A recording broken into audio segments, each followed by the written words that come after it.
Dan untuk mengetahui lebih lanjut jelang peringatan 20 tahun 9/11 sudah bergabung lewat sambungan Skype produser VOA New York Naratama Rukmananda di New York, Amerika Serikat. Selamat sore waktu Jakarta, Mas Nara. Selamat pagi waktu New York, Ferdi. Apa kabar? Baik, sehat Mas ya?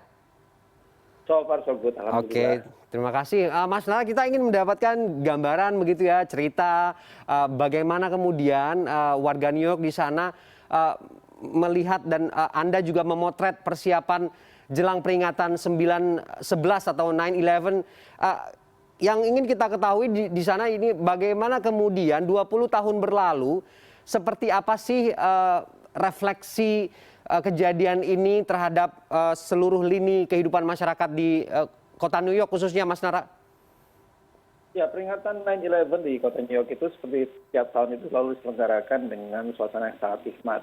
Setiap tahun itu selalu ada seremoni dan persis pada tanggal 9 September 9/11 ini. Tapi untuk tahun ini agak berbeda karena tahun ini adalah 20 tahun sejak kejadian. Jadi sudah ada satu masa di mana ada satu generasi yang saat dekat itu belum pernah merasakan kejadian ini, kemudian sekarang harus merasakan karena adanya seremoni ini. Dan khusus untuk hari ini Presiden Joe Biden dan juga mantan Presiden Obama akan datang ke seremoni, dan nanti siang juga ada kabar bahwa mantan Presiden Donald Trump juga akan datang ke seremoni. Dan memang kalau dilihat kota New York ini sudah cukup beradaptasi dengan kondisi setelah 9/11, tapi rasa trauma, rasa ketidakpercayaan warga terhadap teroris juga masih tinggi. Jadi karena kita ketahui bahwa ada 2.977 orang yang meninggal pada saat kejadian 9/11. Suasana di kota ini saat ini boleh dikatakan sudah normal ya, apalagi dengan kondisi COVID sekarang ini. Kondisi COVID di mana orang sudah bisa keluar tidak memakai masker gitu ya, dan rata-rata orang sudah fully vaksin. Jadi suasananya itu memang sudah lebih biasa, sudah kembali ke normal. Rasa trauma masih tetap ada di antara warga New York, terutama di daerah area Ground Zero. Jadi setiap tahun, bahkan setiap hari itu selalu saja ada keluarga dari para korban, kemudian daripada turis-turis asing dari luar negeri maupun turis dari lokal di Amerika datang ke Ground Zero untuk menyatakan belasungkawa dan menyatakan penghormatan kepada para korban 9/11 ini. Jadi sekitar Ground Zero itu, bahkan di Ground Zero itu kan sekarang ada museum. Museum itu, dalam museum itu banyak sekali ornamen-ornamen, banyak sekali barang-barang atau bekas-bekas runtuhan dari 9/11 yang kemudian ditaruh di museum dan kemudian diekshibit kepada para penonton, para pengunjung, maksud saya.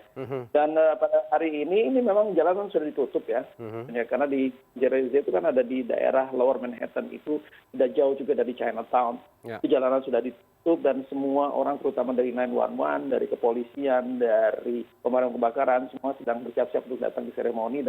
Dan bukan hanya di kota New York aja ya, tapi di semua area di state of New York. Di Nassau County, di county-county juga mengadakan seremoni yang terpisah gitu ya. Mereka mengadakan penghormatan karena ada seperti di Nassau County di New York ini ada sekitar 300 warga di kota itu yang meninggal pada saat itu secara bersamaan karena 9/11. Oke, Kira-kira begitu. Ya, Mas Nara, banyak kesan begitu ya, bukan hanya dari warga kota New York begitu, tapi juga turis. Kalau warga Indonesia atau diaspora di sana punya kesan tertentu tidak ya, atau ada dampak tertentu mungkin yang ingin direspon begitu? 20 tahun yang lalu itu memang banyak sekali warga negara Indonesia yang juga bekerja di area sekitar 9/11. Tapi tidak ada yang bekerja di gedung World Trade Center ya. Tapi mereka pada umumnya bekerja di area sekitar World Trade Center.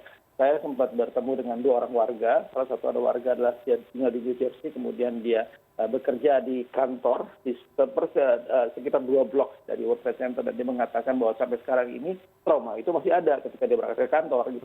Karena dia ketika terjadi peristiwa itu, kemudian banyak sekali trauma itu datang karena banyak debu ya, karena dia harus cepat-cepat keluar dan tidak bisa keluar, tidak ada transportasi gitu. Kemudian dia juga masih merasakan kadang-kadang ada sedikit sesak napas sampai sekarang gitu ya. Dan juga ada teman yang kemudian terjebak di bawah subway. Jadi dia berada di kereta subway ketika kejadian itu, dia kemudian harus turun di salah satu metro subway yang dekat sekali dengan 9/11. Ketika dia dengan World Trade Center, ketika dia keluar di subway, begitu kejadian dan subway-nya stuck. Jadi dia tidak bisa keluar, pintu subway dibuka paksa, dia keluar, begitu keluar ternyata sudah penuh dengan peruntuhan dan debu dan sebagainya. Tapi yang menarik ada yang disebut dengan victim compensation fund. Banyak sekali korban-korban yang sampai saat ini masih merasakan dampak dari peristiwa itu dari sisi kesehatan. Ya.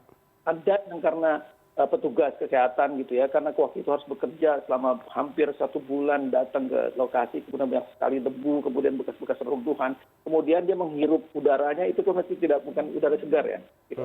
Nah, itu ada yang terkena penyakit sesak napas, ada juga yang terkena penyakit kanker gitu ya, karena dampak itu. Dan pemerintah di kota New York ini kemudian mengadakan apa yang disebut dengan kompensasi. Jadi mereka bisa mengklaim back. Gitu. Artinya mereka bisa mendapat kompensasi untuk perawatan kesehatan mereka karena menjadi dampak seperti itu. Tapi kompensasi saya juga belum pernah dengar dari warga Indonesia ya. Jadi warga Indonesia rata-rata mereka hanya merasakan dampak saja dan traumanya saja. Gitu. Oke, baik Mas Nara, kesan positif yang tentu kita harapkan walaupun peristiwanya sudah berjalan atau berlangsung 20 tahun yang lalu, kita berharap persiapan ini lancar dan juga seremonialnya juga berjalan dengan baik. Terima kasih Mas Nara sudah bergabung dengan kita sore ini. Salam sehat.